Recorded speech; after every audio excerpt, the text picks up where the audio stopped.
Hello, and welcome to Science Diplomacy in Practice, an exploration of how applied research projects and institutions contribute to resolving accelerating global challenges.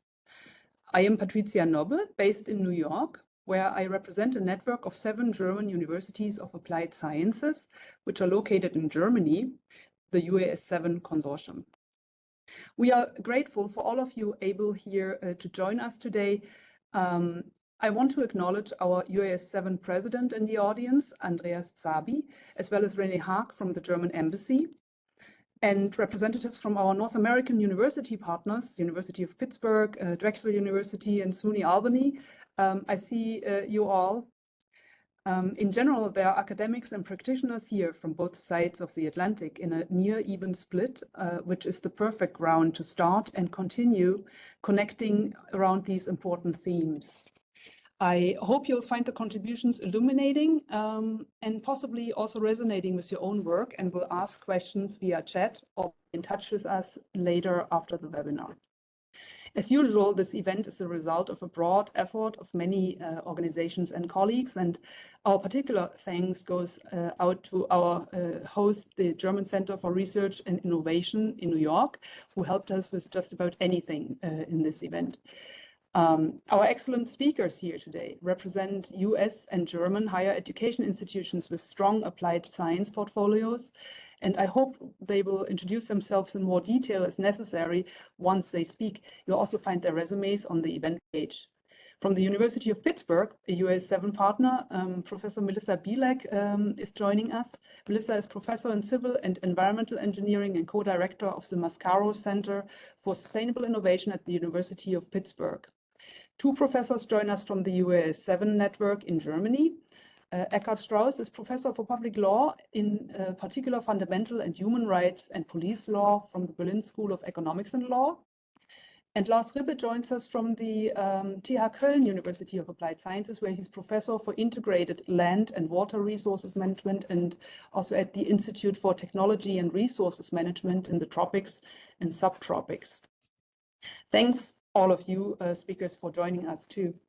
Further, we are very pleased for the American Friends of the Alexander von Humboldt Foundation working with us and sending us Dr. Dale Medearis.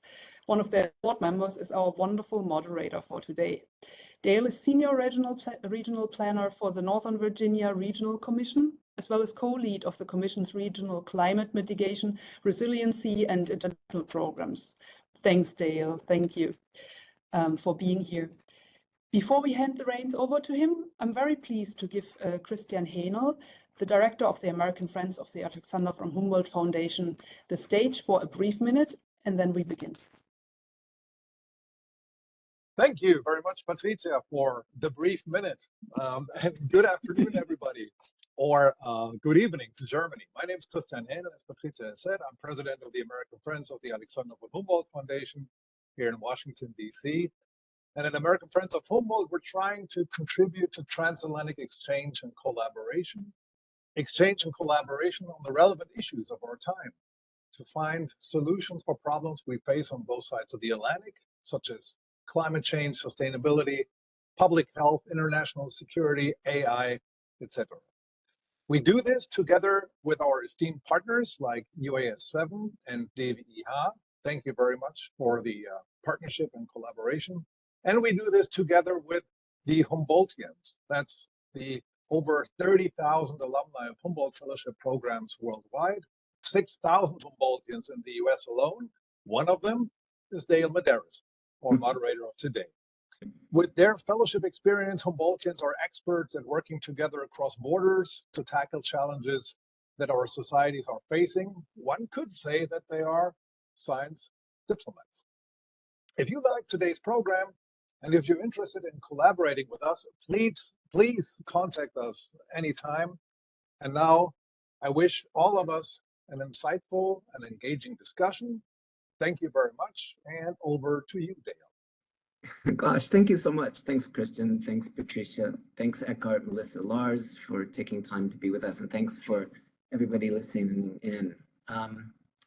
The topic of science diplomacy and applied research is gaining more and more attention within sustainability circles and also in the context of transatlantic relations, but particularly at the local level. And I've experienced a lot has to do with the fact that local governments, both in the US and Europe, are being pulled, they're being drawn, there are forces that are acting on them domestically that also have these very, very powerful international connections. And in particular, what I've observed working with local governments for the last 17 years, or being part of a regional council of governments, is that local governments, when they're in the business of collaborating, they're looking for innovations, they're looking for things from which they can learn. They want to exchange information about renewable energy technologies, climate resiliency strategies, environmental justice, transportation, just many, many things. But a critical problem often is that local governmental staff on both continents lack the time or the resources to really thoroughly think through ways in which some of these policy and technical innovations can cross borders and be applied into their own very special and different and unique legal, regulatory, environmental, or cultural contexts.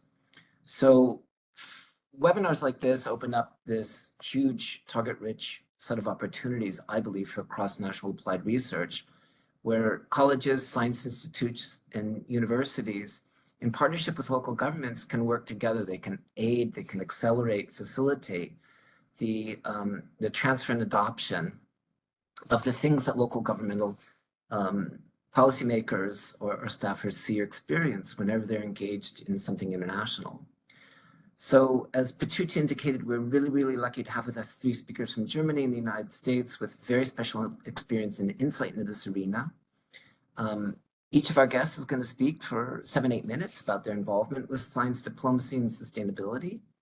Ekkehard Strauss will share with us some conceptual building blocks towards a definition of science diplomacy as it concerns applied research practices in Germany. Dr. Melissa Bilec will also share her experiences with circulatory assessment protocols in over 50 different countries. And Lars Ribbe will give us some insight into his work in the Middle East with a very, very unique German Jordanian water resources project. Just some housekeeping. Following the comments, the presentations by our guest speakers, I'll warm the question and answer session up with some thoughts, some observations.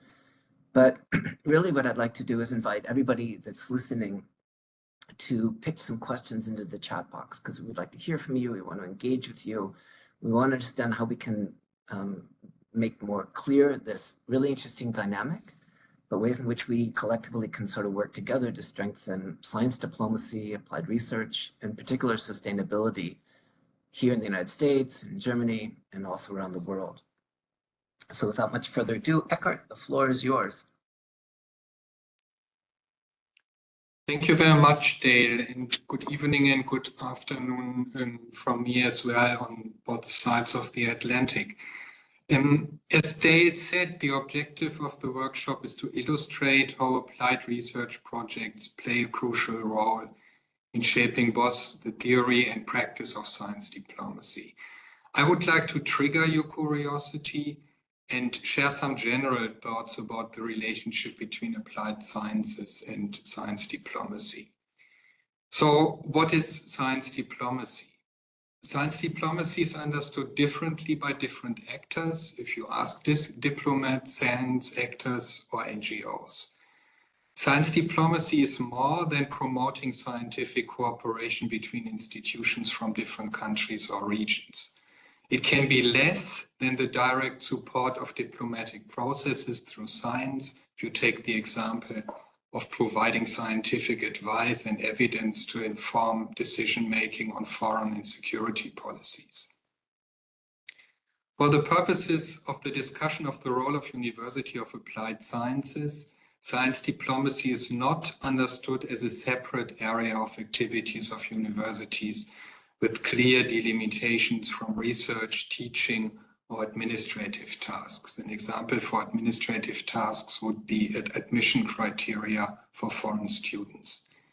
Science diplomacy is an umbrella term for response strategies to overcome differences among states regarding the resolution of common challenges. Ultimately, science diplomacy of universities of applied science may become part directly or indirectly of global and national policy making in order to cope with global challenges. Examples are the impact of climate change on water scarcity, questions of migration management, or overcoming inequalities. Science diplomacy in the context of the COVID-19 pandemic, in particular equal access to testing and vaccines, is considered an example of a first application of the field. Science diplomacy then is a change of perspective from research and science as a separate field of occupation towards a broader perspective on the global impact of its results, possibilities to overcome inequalities, and the political environment for their application. In this understanding, science diplomacy clearly exceeds the limitations of previous science communication and science cooperation. How does science diplomacy then relate to scientific freedom or the ethics of science? Scientific freedom is the freedom to engage in scientific inquiry, pursue and apply knowledge, and communicate openly. In this sense, it requires the respect and protection of certain international human rights. This freedom is linked to and must be exercised in accordance with scientific responsibility. According to, for example, the AAAS, scientific responsibility is the duty to conduct and apply science with integrity, in the interest of humanity, in a spirit of stewardship for the environment, and with respect to human rights. As a consequence, scientific freedom will have to use diplomatic means in order to ensure that these conditions prevail in an increasingly adversarial international context.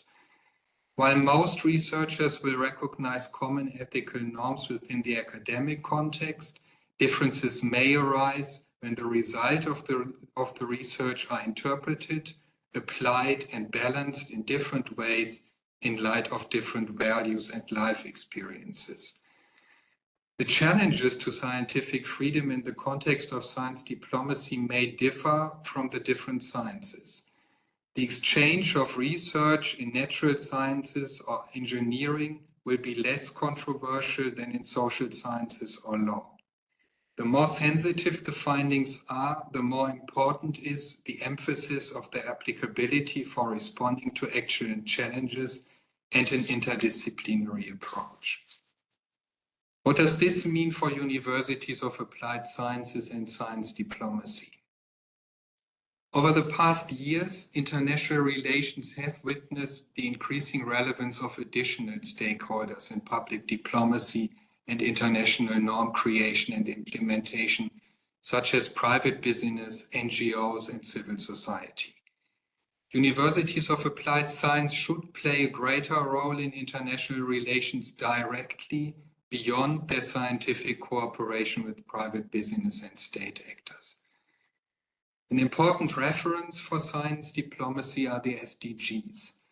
In the Zero Draft for the UN Summit of the Future, they are in fact identified as the solution for the most serious and pressing international challenges. They are grounded in international human rights and, as a consequence, require dialogue and mutual trust. The efforts of governments to implement the SDGs led to raising demands for the development and implementation of sustainability approaches for different sectors, based on scientific research. Some of these approaches even translated into normative standards, for instance, the national and regional due diligence legislation that we see coming up. Universities of applied science are particularly qualified to respond to the demand of states and business actors to develop research-based solutions and evaluate the implementation of new normative standards. Ultimately, the realization of SDGs is implemented at the local level and measured against agreed quantitative and qualitative indicators. Universities of applied sciences, through their teaching and practice research, cooperate with states and non-state actors at the local level for instance, through the dual study programs that we have at the Berlin School of Economics and Law and joint research projects. Universities of applied science can make a unique contribution to sharing experience and communicating challenges related to implementation of the SDGs and demonstrate the benefits of application of sciences at the local level. Thank you very much for your attention, and over to you, Dale. Great, thank you so much. Melissa. Yeah, thank you so much. And I think this is Ekkehard really set up the conversation that we hope to have. Julia, can you share your screen, please?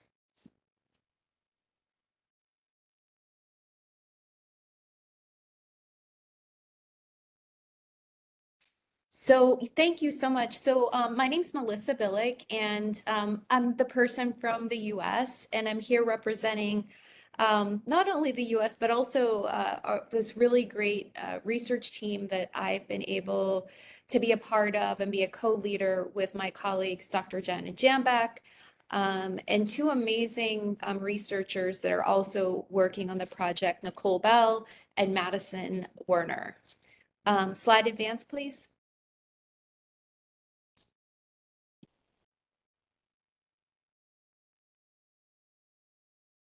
So interestingly, I'm really going to talk about research in action. And I think one mechanism in order to do that is to talk about it from a circular economy perspective. And I think circular economy also has really nice links to the UN SDGs, and also thinking about what's happening in our communities. So the circular economy has been touted, as a solution to some of our most difficult problems. But what does a circular economy really look like on the ground, where our materials are managed in our communities? And for local governments, like Ekkehard had talked about, and decision makers, we know that a circular economy might look like a reusable system that avoids waste in the first place, materials without toxic additives that facilitate deconstruction, reuse, and recycling. It might look like a decentralized community compost system that can then accept food waste and new materials that biodegrade to feed soils. Next slide, please.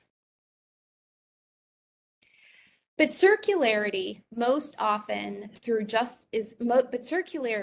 circularity is often looking at just waste management. It has both literally and figuratively been pushed aside, as some of these images illustrate. Although there are moves towards circularity from the global perspective, it's mentioned in the historic legally binding Global Plastics Agreement under negotiation. Cities and communities continue to bear the burden of material management on the ground, because local knowledge holders and underserved community members are often not at the table to provide input when companies make new material and design decisions. And we often end up with a mismatch between material use and design. Next slide, please. Our research team is hoping to bridge that mismatch in cities in the US and around the world by utilizing something called the Circularity Assessment Protocol, or CAP for short, which is a collaborative community data collection process that works with and informs decision makers. The CAP hub and spoke model consists of 7 components made up of both quantitative and qualitative data collection, shown here as a complex system driven by policy, economics, and governance with key influencers. And if you could advance, there are some animations. We're looking across sectors, both from plastics to molecules. Advance, please. Biodegradable organics. Advance, please. And the built environment. And you could slide advance. Fortunately, we've had tremendous success. We've been able to collect data and to work with local partners around the world. And so far, we've been working in 14 countries and 51 cities, with more to come. Slide advance. This is an example of some of the cities that we've been able to work in. And, this also then shows all the different reports and the information in those cities. And that information is publicly available on the website that was listed in the previous page. Slide advance, please. Some of you might be wondering how this actually would work. So fieldwork is conducted over a 2 to 3 week period, and that's done in collaboration with a paid local implementation partner. And the local implementation partner, so for example, some of the cities that you are in, will be trained on the methods from the University of Georgia, which Jenna is at, and the University of Pittsburgh.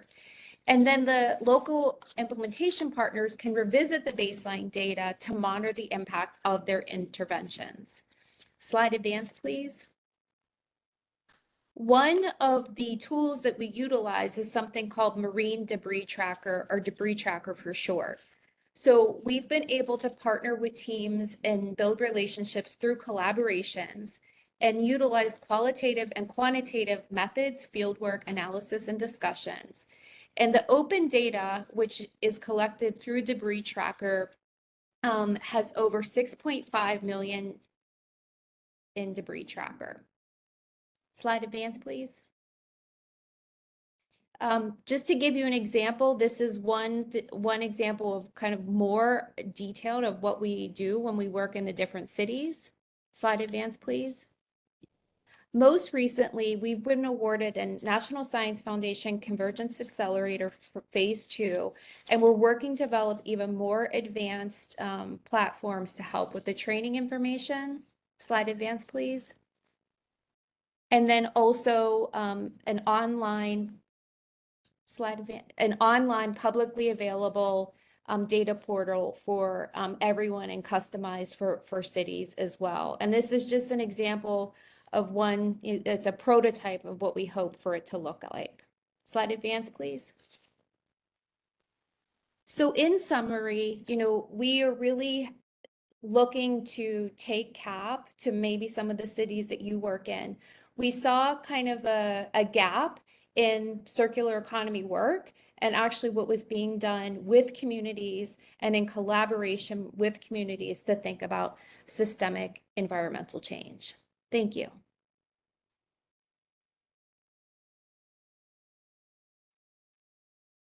Fantastic. Lars.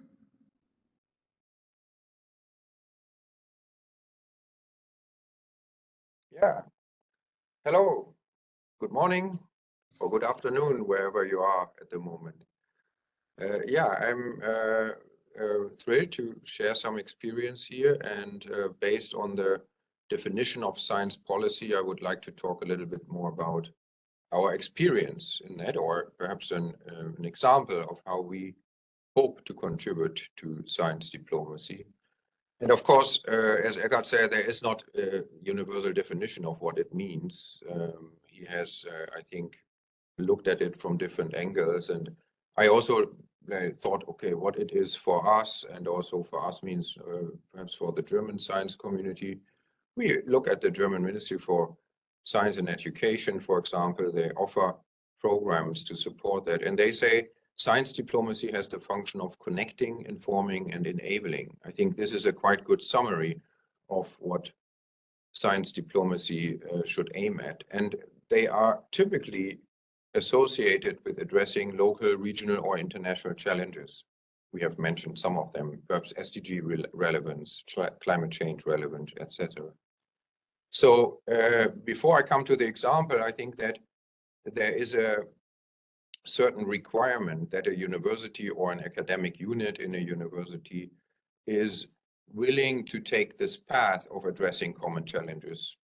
Some universities are focused on, or research centers on, basic research or perhaps more industrial research, which is of course another direction, and that is equally valid and important. But in our university, we have decided to contribute to social innovation, and in particular in our institute, we try to make knowledge impactful and related to the challenges that we commonly face.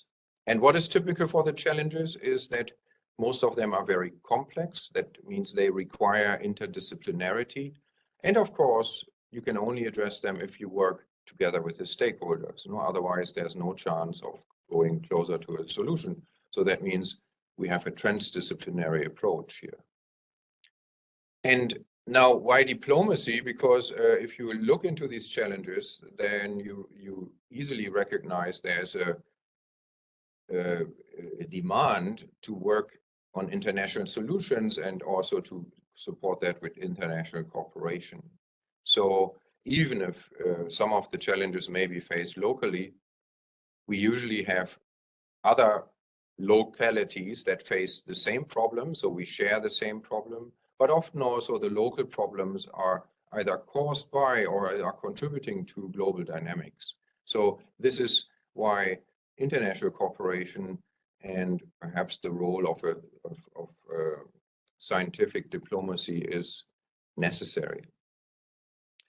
We, and this is now coming to the example, as a university are committed to this goal to contribute to societal challenges, and in particular our institute started in 2009 to form a global network of research and teaching institutes. This is called Centers for Natural Resources and Development, with exactly the aim to join forces to exchange knowledge with the idea to contribute to the solutions for natural resources related challenges.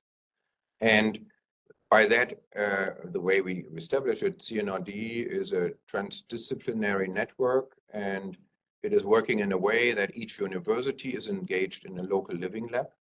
So that means each university has local real world examples and challenges that they are addressing according to their specialization, according to their orientation, but then according to the demand and perhaps to the missing knowledge and experience, they are engaging with international partners. And we are working together, not always all the partners, definitely, because there are around 30 partners in that network. But whenever it's adequate, we join forces and work together to mutually address these problems by either exchanging students, by exchanging researchers, or sometimes also academic staff or the stakeholders, if we have the resources for that, of course.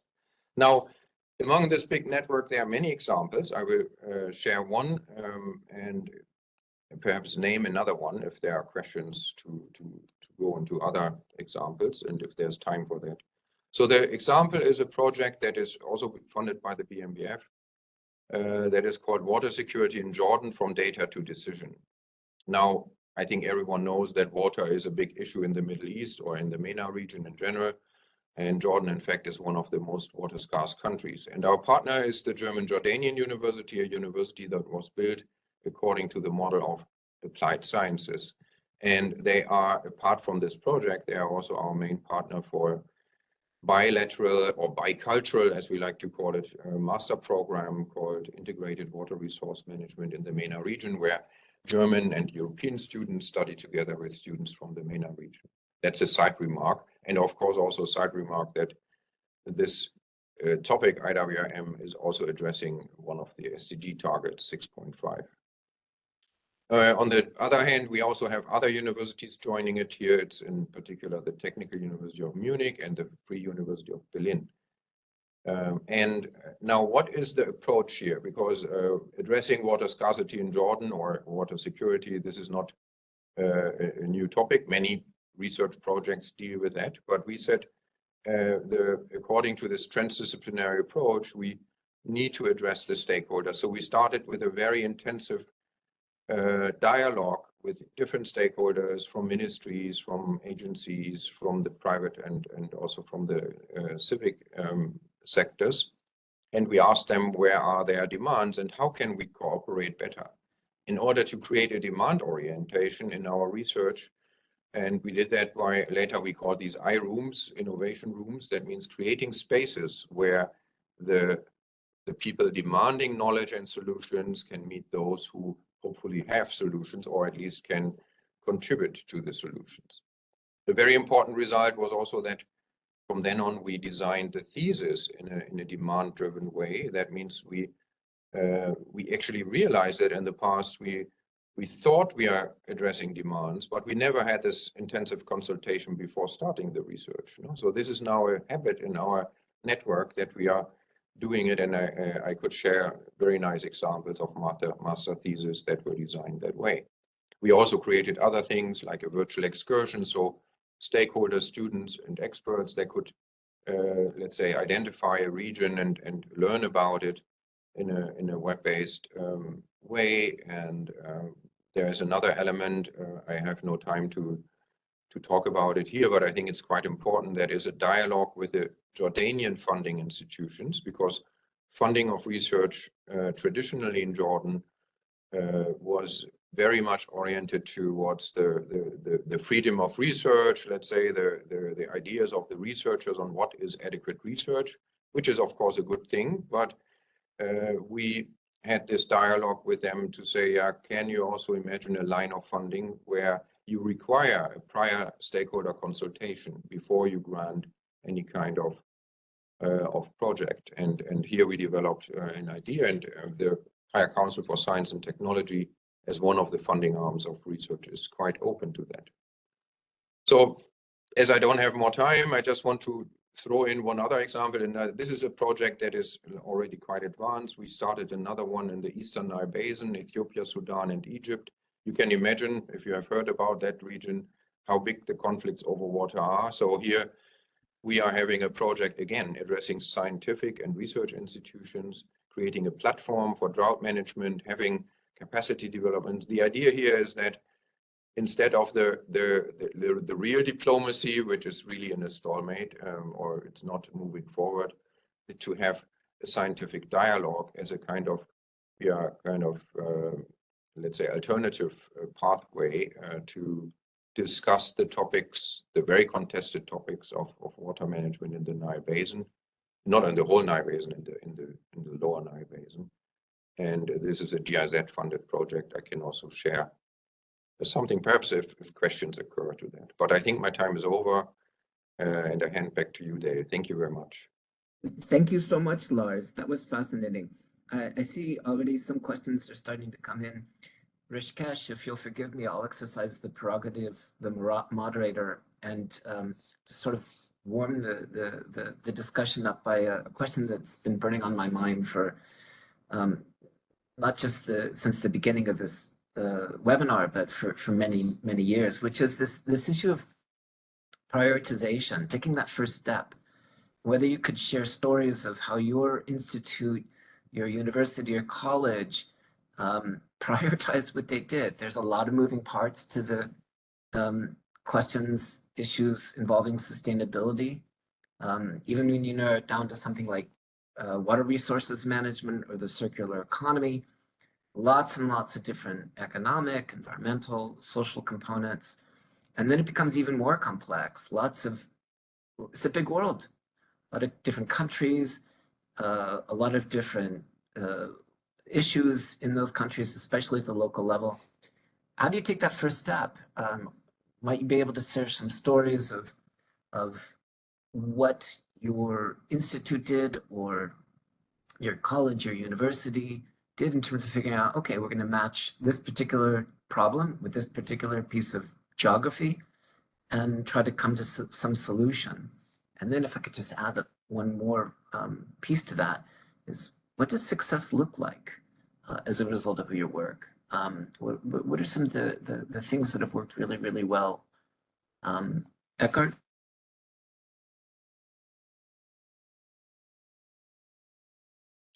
It's a difficult and complex question, in particular because what I'm mainly working on or working with is like security-related issues. So we are teaching and researching in my faculty with people who actually want to become police officers for the city of Berlin, and then we have international study programs for security managers. And I think it's not necessarily the starting point we are taking when we face a particular problem that we are trying to solve, and we decide whether a research project, for instance, would make sense. Let's take an example of pattern of discrimination, for instance.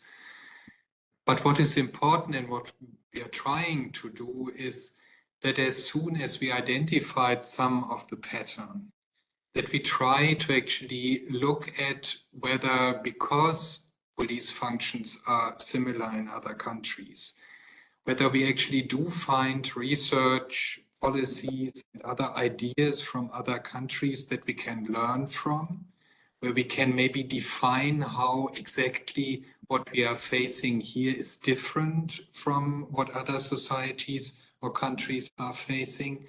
And on that basis, it actually develops a global perspective. And it's important because Lars mentioned it also in master theses and bachelor theses, that we really encourage people to look beyond the national or local context of Berlin and to see what is happening that may be similar in the world. I think it's more a mindset, I think, that we need to establish than necessarily a research methodology, at least for the field where I'm working. And for me, I would define success in advising theses or designing research, that this perspective is accepted, that it is included, that we actually say it's relevant for what we are doing here. We cannot just look at our own local national context, but we need to open up to the wider world and understand that these are problems that do have a global scale. Melissa, from the perch of a large research institution in Pennsylvania, what are some of the motivating factors that have played into your work concerning the circularity assessment protocol and global engagement? What were some of the first things that you had to filter in terms of determining where you work and what kinds of interpretations of success emanated from that? Yeah, thank you so much for the question. I think one of the largest motivating factors for the Circularity Assessment Protocol, or CAP, was really, again, seeing two mismatches. One is not having the voice of the community represented at the table when key decisions were being made. And as I have mentioned in my time, the communities then are really bearing the brunt of the mismanaged waste throughout the world. And so that was a really big motivating factor. And then I would say the other motivating factor was to think about science and innovation. And often when we think about design, we don't necessarily think about design for end of life, especially in the US. And I think that is coupled with designing across scales. So for example, how does a molecular designer then think about a building designer? Because at the end of the day, some of that material will translate through the built environment and other sectors as well. So those are the two motivating factors. I worked in the local government for 7 years, so I also personally bring that perspective to have the voice to serve between our academic partners and the research and action that we do. And I think having, that perspective also lends, I think of a little bit of a unique perspective, being both an academic and a person that worked in local government. Thank you. Lars, want to add anything to that based on your experiences in Jordan?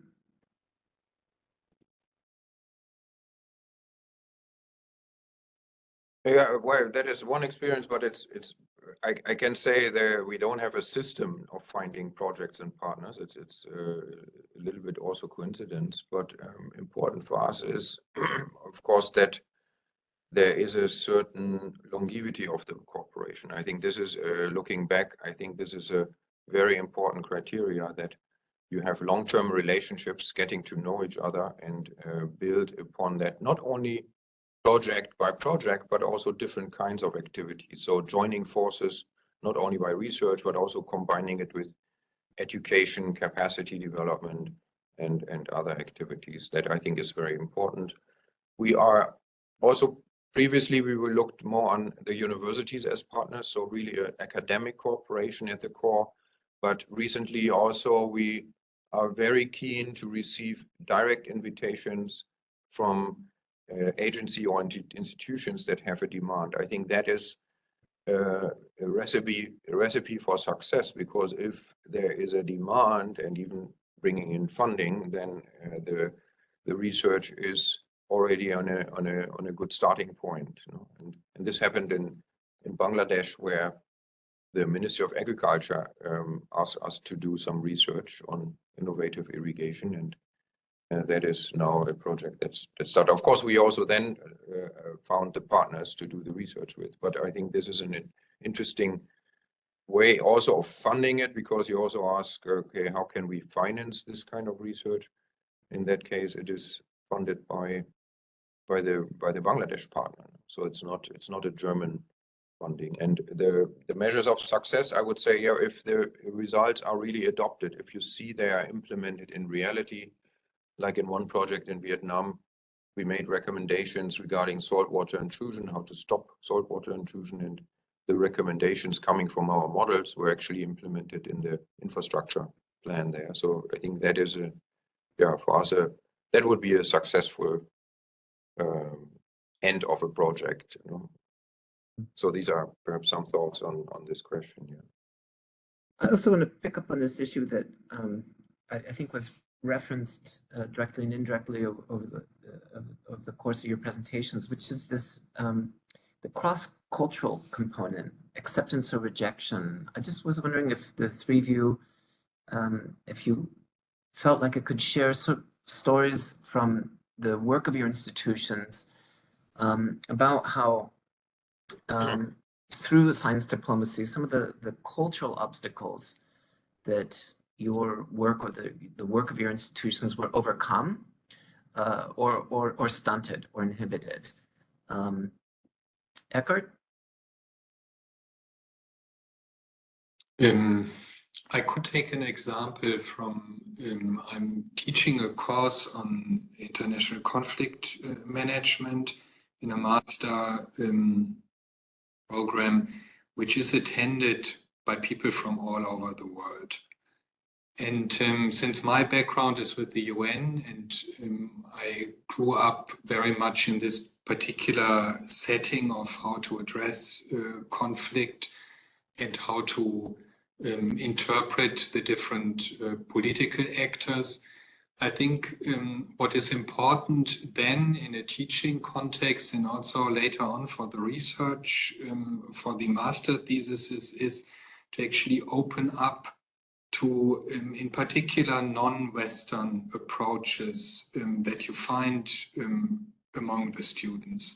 And where many of the interpretations that we are giving to what is the best approach to solve problems, how to cooperate best, what is our expectation with regard to like norm-based solutions and so on. That you are open in a teaching context to have that challenged. And I think, again, this is where, for me, applied sciences can play a particular role, because instead of trying to find an agreement necessarily with regard to cultural or methodological differences, to test how it actually works on the ground, to test on whether it can produce solutions to practical problems, and then make a decision based on that rather than on abstract discussions about culture and other things. Lars, any perspectives from Pittsburgh? Yeah, thank you. I think my perspective is that when we think about, especially in the STEM disciplines, much of our training is still very much siloed. And so we were going to really, we work really intensely on a specific problem. And what that means is that, the STEM students then are not trained on broader issues, whether it's related to sustainability or diplomacy. And so I see that as an obstacle, as an obstacle that, some of our really talented STEM graduates don't have a broader perspective and then can't fully engage meaningfully in a way that could catalytically advance our collective challenges. Thank you. Lars. Yeah, there are many challenges, cross-cultural challenges, I would say, in any cooperation. But more than challenges, I think there's also a charm to it, because you can benefit so much from cross-cultural exchange. But of course, I think a common problem I see is that often, other than in the example I just cited from Bangladesh, often the funding comes from, in our way, let's say in our projects, from Germany. So I think it's a bit a certain danger that then in this case, German scientists would be too much in the driver's seat of a project that solves problem in another country. So that I think we need to be aware of and be more perhaps modest and having a way of let's say giving the lead to the local university. That's what we try in our project, but it's sometimes also not so difficult and not so easy. And I think also what another challenge I see is that this mode of transdisciplinarity is not so common yet in many of our partner universities. The students don't get recognition for it. They don't get credit for it when they work. They don't have this project format or this, let's say, problem-based learning approaches. So I think that is sometimes difficult because it takes some time to have a common understanding of how to do research. And even sometimes this kind of research is not taking as serious because some partners think, okay, but we need to publish, we need to have high-level research and not doing something so applied. So I think that these are challenges that we sometimes face, but sometimes we also solve them. I think I'd like to address a question that was posted first by Rishikesh, who asks, are there any measures taken to address energy colonialism and justice-related questions, especially from the global north, while formulating policies and diplomacy discourses? How do we create a conducive environment to avoid exploitation by energy-hungry countries? And I'll work down the order of the speakers again. Ekkehard, any insights, or would you like to pass this question directly on to Melissa and Lars? I mean, I'm not aware of particular approaches. What I can say is that in the context of international conflict management, it's one of the issues that I'm certainly discussing. And it's one of the problems that I think students should be aware of. I had an idea that one student proposed for a master thesis to look into it. The challenge then was to really limit the subject of research to something that was feasible in the context of a master thesis. And for this, the question was still too complex. So she gave up, but I think it is there. I mean, it exists as a problem, and it is one of the challenges of science diplomacy for sure. When it then comes to science disciplines like engineering and others. Thank you, Melissa. I think this is a really tough question. Both of them are really tough questions, I'll say that. I don't think there's easy solutions. To Ekkehard's point, the student gave up, like that, so thinking about coming up with solutions. One thing I will say though, is I think meeting communities and working with communities where they're at. And so the word is community-based participatory research.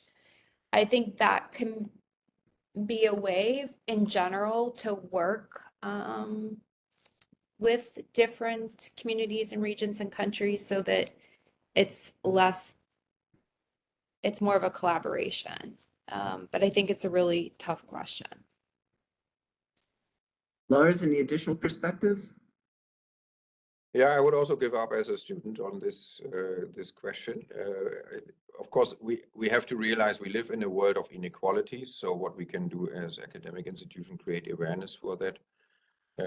Of course, we can also do that with the topics we teach, with the way we organize research and teaching. We have in our institute 60 nationalities being together, and that alone is creating an atmosphere of dialogue and exchange.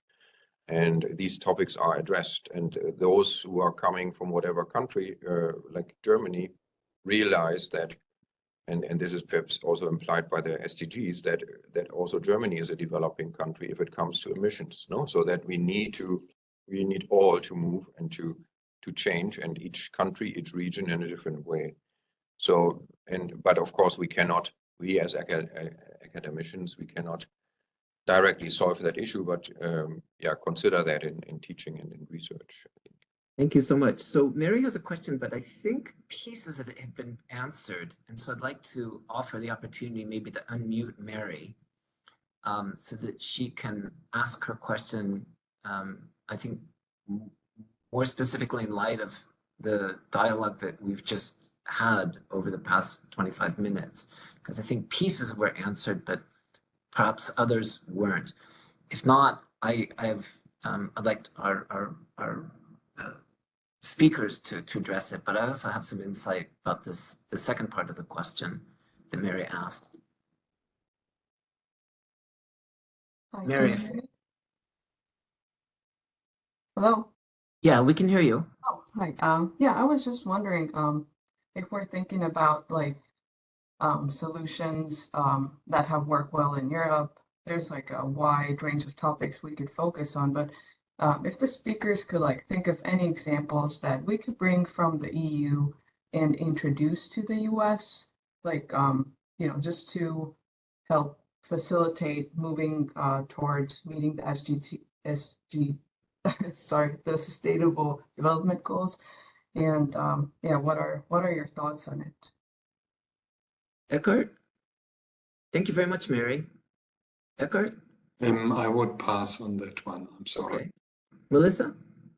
Yeah, I mean, one of the things that I look to is and I'm envious of is the European Commission, and they adopted the new Circular Economy Action Plan. And I think, I'd love to hear, obviously your perspective as well, but the fact that the EU has a plan to really think about the entire life cycle of products is something that I wish that the US would consider as well. Yeah. Lars? Sorry, I had an interruption. Could you summarize the question?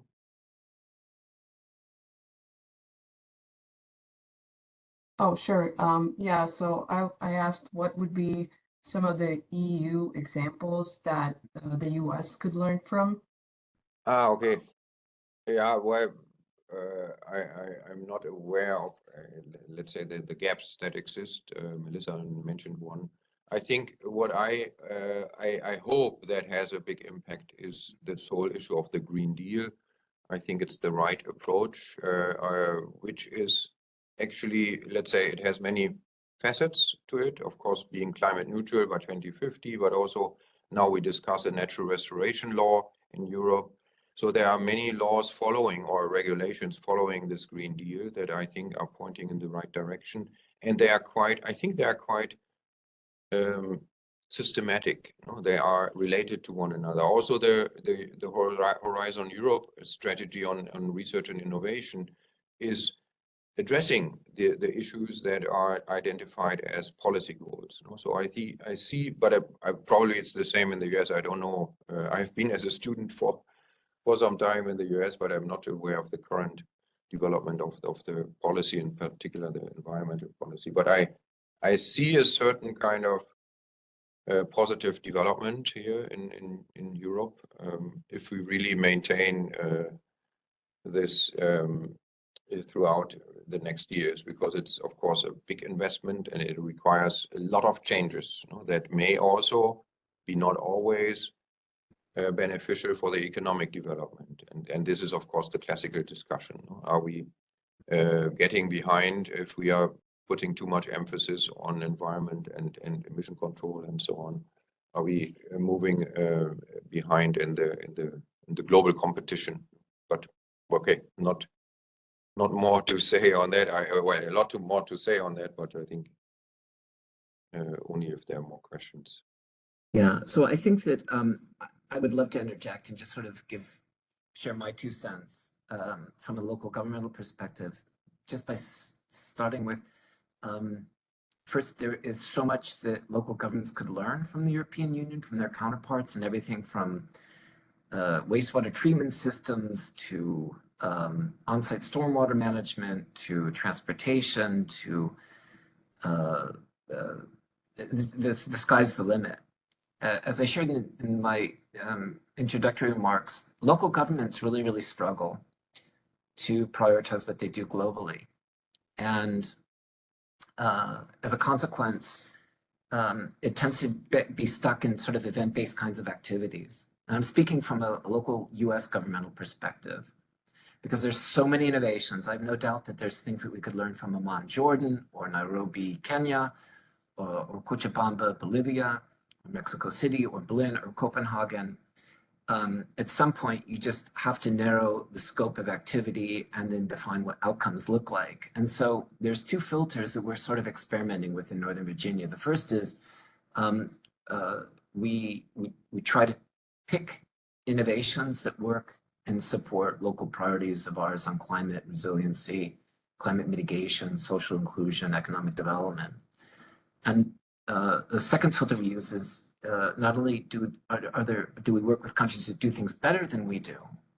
So it's looking at the ways in which the day job of local governmental staff are supported, not distracted from global engagement, so that they stay focused on climate resiliency,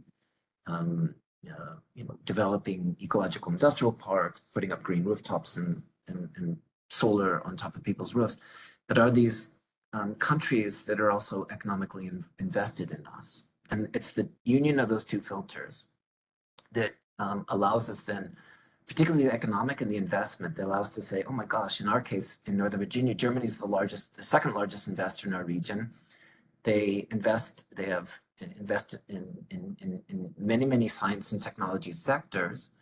And a lot of these investments have a collateral effect in terms of research and development. Therefore, if we want to learn about urban heat island mitigation from Stuttgart, it helps us think about ways in which we could formulate a quadrilateral relationship between our local universities, in this case, George Mason University, and us, Regional Council of Governments, and find out what our counterparts at the Regional Council of Governments in Stuttgart are doing with the University of Stuttgart to develop a climate atlas. And this is exactly what we've been doing. So we have this, we've been formalizing slowly for many years, and it's increased over the last couple of months, this formal applied research that actually has mutual benefits. And I can explain more details in that, about that later. But for us, it's this golden opportunity to say, okay, we'll prioritize right now for the moment these 2-3 countries on these topics towards these outcomes. And it seems to be working pretty well. And I can share with you later some details about how that's evolved. But I also want to get back to Rishikesh, who's got a follow-up question, which is, or a comment. I think one of the key takeaways is the EU should take from the US is the Inflation Reduction Act, which facilitates the various facets in the energy transition. And I agree. Melissa, Lars, Ekkehard, any follow-up conversation or thoughts about Rishikesh's comments? No? No, thank you. Then we're coming to the close of the webinar, but I wanted to ask if you guys could look into a crystal ball and think about what science diplomacy is going to look like in the short and long term, what does it look like? What does the future of science diplomacy and applied research in science diplomacy as it relates specifically to applied research look like in your crystal ball over the short 2, 3, 4 years and long term 5, 10 years? Ekkehard?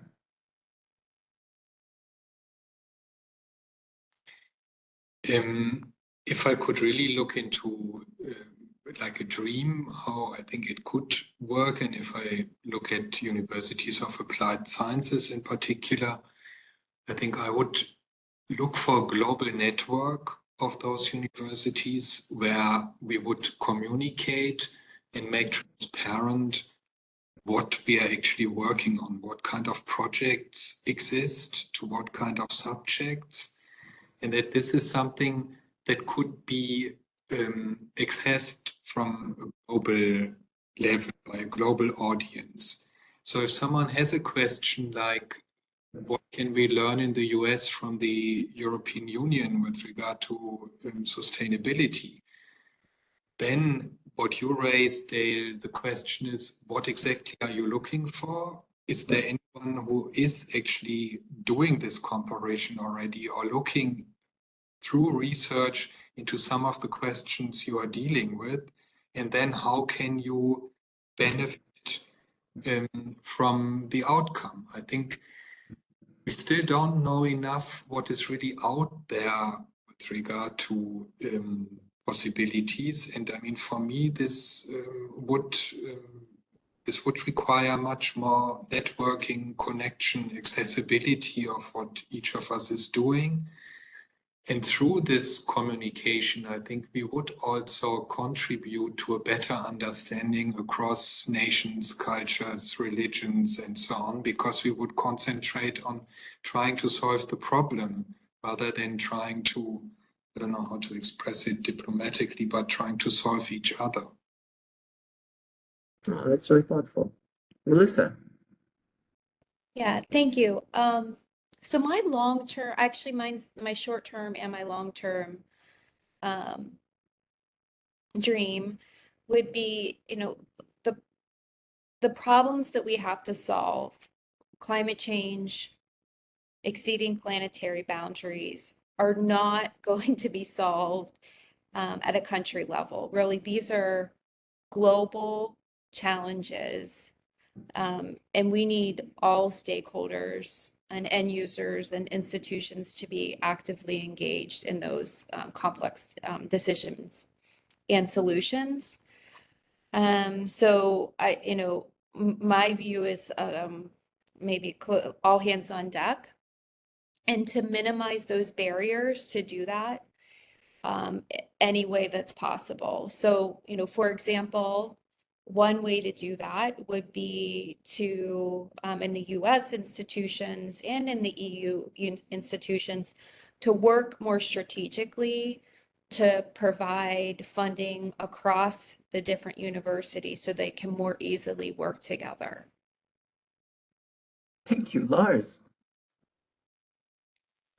Yeah, I think, perhaps also in the line with what Melissa said, I think that we are all aware that the grand challenges need transdisciplinary approaches and they need global approaches. So the need is there, and where we are happy to be a small part of that attempt. I see also the positive developments. I mentioned the Green Deal, Horizon Europe. I think it's the right direction. There are a good example also in Germany. We are forming now the German Agency for Innovation and Transfer, DARTI, creating regional innovation ecosystems where science plays a very important role, or knowledge systems in general play an important role. So I think that is all good. Also in my university, I see a strong commitment to support the different research units and to move in that direction.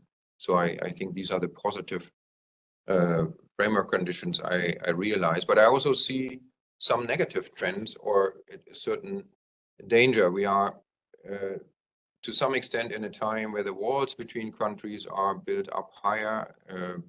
That is, of course, counterproductive for exactly what I said, the transdisciplinarity and in particular the global approach. So some of these governments that are now emerging are even anti-science, or at least they want to see science not in the role that we discussed here. We can just think about the time of Bolsonaro in Brazil and what happened. If anyone, we have many partners in Brazil, and how they suffered during that time, and how our cooperation basically came to a standstill during that time. So I see certain threats, and we could go around the world and see what is happening, especially at the moment, and that is basically not a conducive environment for science diplomacy. So we have to be careful and whatever we can to do whatever we can to move in another direction, that is the direction of openness, of open science, I would say, of building bridges between disciplines, between sectors, but in particular between countries. Yeah. Last question before we close for lunch in this time zone and dinner across the pond. And I want to ask the three of you in closing, how does applied research contribute to science diplomacy? And does it offer new additional building blocks for us?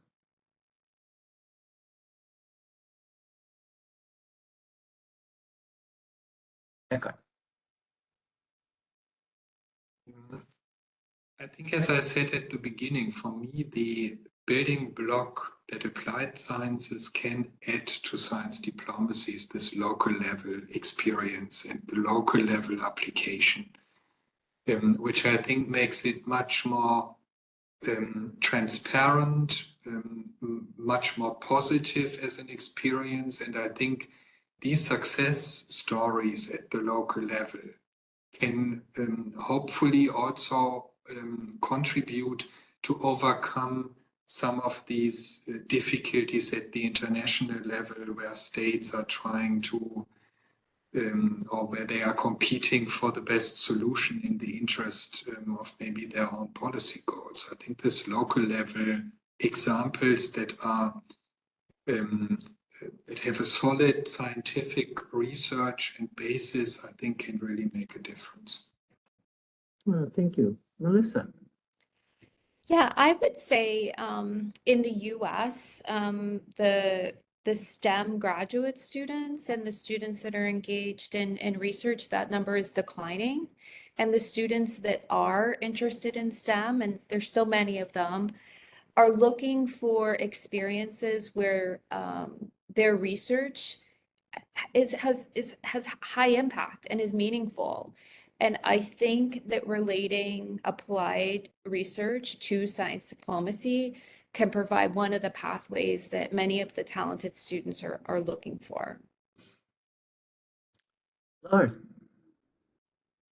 Yeah, I think it can contribute a lot. Of course, the first question would be, can we really distinguish applied science from other science? I think there's only one science, but of course we may identify different modes of science. And I think this, with the way we discussed today, is not only necessary, but it should be established and supported much more than it is until today, because we realize that knowledge, that is what we create in the scientific process, is definitely necessary, and more of it is necessary.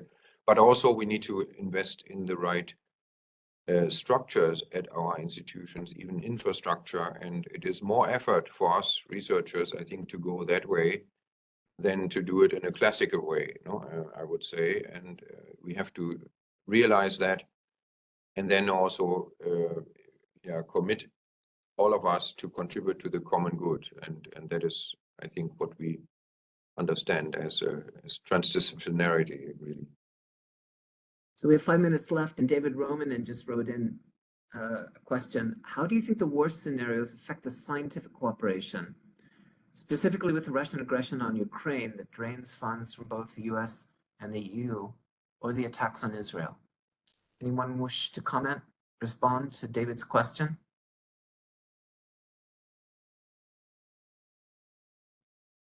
Melissa, Lars, Ekkehard? Yeah, well, it's a little bit what I said before. I think that we have to be careful if the whole world is now moving more and more in such a direction. we cannot afford anymore the science, or it will be a minor aspect, and that is very dangerous. We already see it, we feel it, that funds are getting less. Some of it is also homemade in Germany, but definitely there's a big threat from these kind of developments. And perhaps 20 years ago we thought, oh, we move towards a future in harmony, all countries live together, we become a more open society. But as I said, we are now observing exactly the opposite, towards closed societies, and that is, I think, quite frightening. Melissa, Ekkehard? It's not only the war. I think it's the war, yes, of course, or the wars, we have so many, but it's an overall political development. I see that is not supportive to what we have discussed today as what is necessary. Great. Thank you very much, everybody. This was remarkable. And I'd like to turn everything over to Patrizia, who would like to close things out. Yeah, wonderful. I'm still so inspired. I learned a lot today. I want to thank everyone for taking the time for coming here, the speakers for their hours of preparation. Thanks for your contributions on the panel, off the panel too, from the audience. Special thanks to Dale Medearis. It was a super pleasure and fun to work with. Couldn't have done it without Dale. Thank you. And yeah, to our partners as well, to the DWIH team. I said it before, but Dr. Jan Lüdert and Julia Helms and David Kurbis, who've done everything to just get this show on the road, basically. And David just said it, they have a call for chapters out on science diplomacy. The DWIH does a lot in terms of connecting transatlantically. Of course, it's the German Center for Research and Innovation. They're based in New York. There's also one in San Francisco. So these types of exchanges are their mission, you know. So check them out if you don't know them. They have an interesting little series, the Zeitgeist series, which is this event is part of that, which provides low-key access to relevant subjects. You know, you can just tune in and see what you can learn, what contexts you can take away. So thank you to the DWIH team, and of course to the American Friends of the Alexander von Humboldt Foundation. It was a well-rounded pleasure to work with all of you. Thank you. Thank you. Thank you. Thank you very much.